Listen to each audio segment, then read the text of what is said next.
Beta Gabrielina, la boda. Dico di beta Yesus si genama. Kun mana wakati. Maka ko takan amana chura tadi. Dia di foto sipan. Olway be. Nadi bahamila chike. Yanam nirra boretti gorta. Enam nirra boretti gorta. Dada bahum nan kamne na amaka bajagota. Nadi bahamila chike. Yanam nirra boretti gorta. Enam nirra boretti gorta.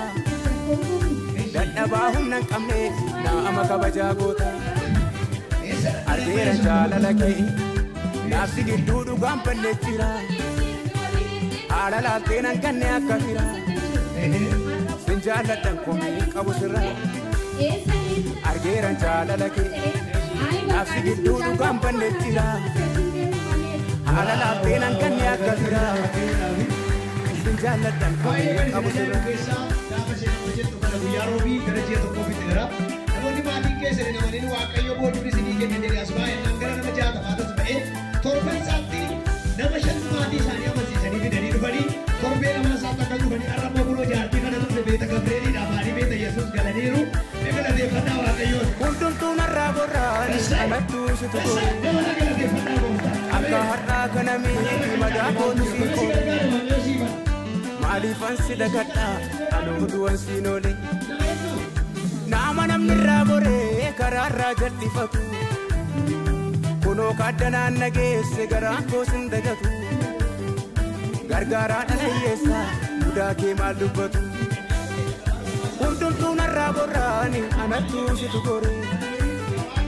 Akka har'aa kana miiti madaa kootu siin qoore. Maaliifan si dagadhaa anuu du'an siin oole. Nama namni irraa boree karaa irraa jal'ifatu. Kunoo kaaddanaan nageesse garaan koos hin dagatu. Gargaaraa dhala hiyyeessaa mudaa kee maal dubbatu. Nadi baamilaachi kee. Biyya namni irraa boretti gortaa. Qe'ee namni irraa boretti gortaa. Dadhabaa humna hin qabne nama kabajaa goota. Nadi baamilaachi kee.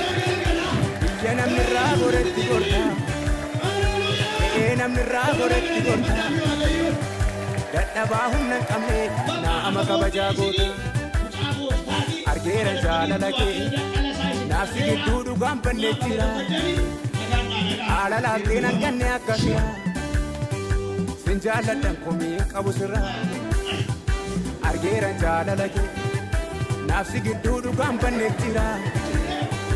Haala laaftee nan kanne akka fira. Sin jaalladhan komii qabu sirra.